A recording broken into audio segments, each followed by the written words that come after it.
everybody, it's Tanya at the Quilters Market. Thanks for joining us for Seeds of Gratitude Sew Along. I'm now going to turn it over to Andrea. Hello again, my quilt friends. This is Andrea. Now that you've got all of your strips sewn onto your batting blocks and you have this beautiful pile of strip blocks all ready to go, we're going to show you how to do simple quilting. Now I want to point out, if you like stitch in the ditch quilting, you can just leave these blocks as they are, because piecing the block right on the batting gives that effect of stitch in the ditch, as you can see. But I want to demonstrate to you how easy it is to do some fabulous quilting on these blocks. So today I'm going to use this beautiful variegated thread from King Tut that we have in the shop. And again, I'll use a size 3 stitch, and you don't need to back stitch at either end because it will all get trimmed off.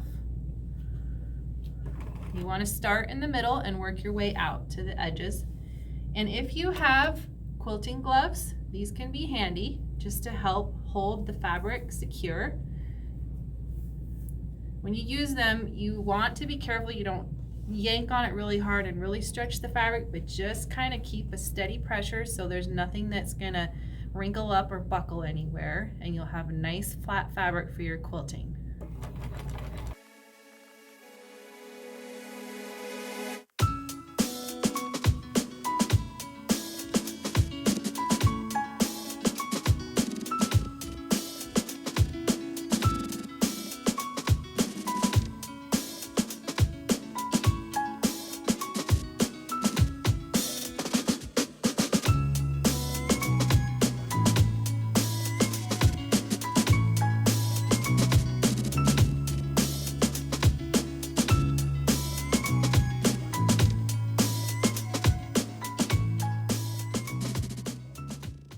So in case you're wondering, because you can't see the edges of the batting here in the video, I can feel the edges with my fingers, so that's how I can tell where to start and end my stitching.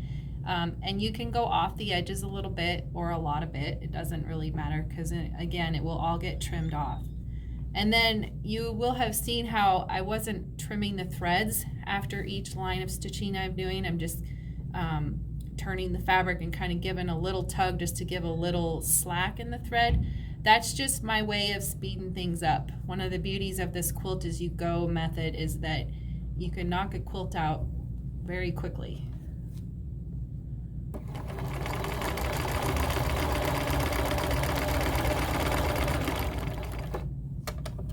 And again, on this very last strip, you want to go ahead and do your quilting on that edge, because there is a chance that it will be showing and you don't want to have to go back and add it. Just go ahead and do it now.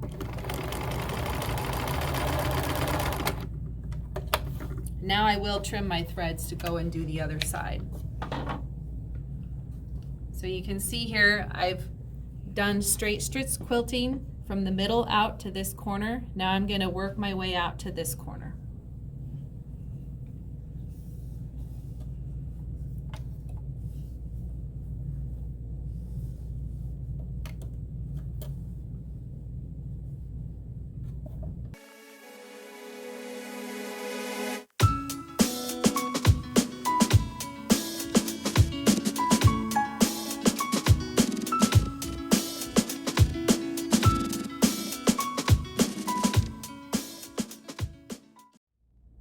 All right, now that you've got this stack of beautifully pieced and quilted blocks, we need to trim them down to size to make your quilt top. You started with a 10.5 inch batting square, and your sewing, your piecing and quilting will have shrunk it up a little bit. So now we're going to trim this to a 9.5 by 9.5 inch square.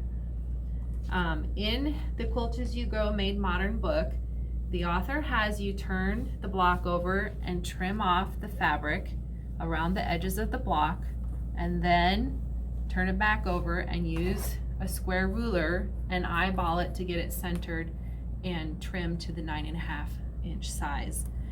I am going to give you a pro tip that the way that I do it, that saves steps and it gives you a more accurate centering in your strips if you're aiming for things to match up when you put your blocks together.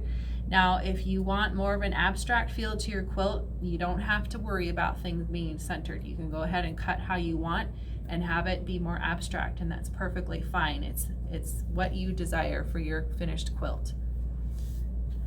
Here is an example that I want to show you of not being careful in centering when you're trimming, and it's really easy to get that middle strip off center.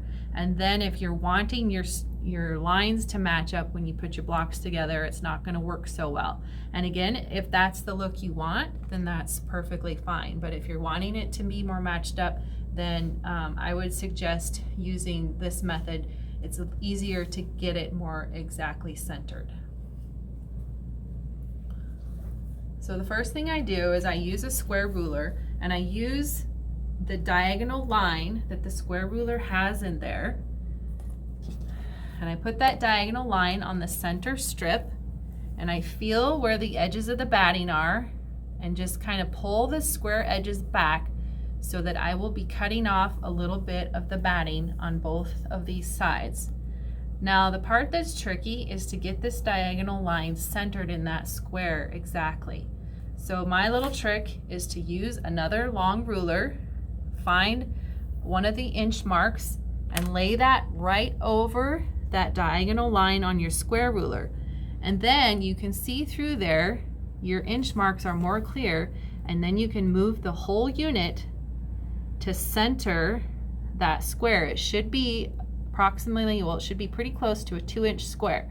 So you can use those inch lines to center it up, and then you just simply take that ruler, top ruler off, use your rotary cutter to trim off these two sides.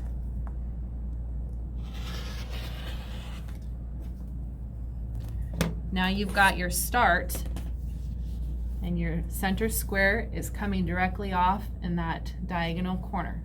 So then you would just turn it and then line up these edges that you've cut at the 9.5 inch marks on this edge, a 9.5 inch there. Make sure that you've got it as straight as you possibly can all the way down and into the corner, and then trim off the other two edges.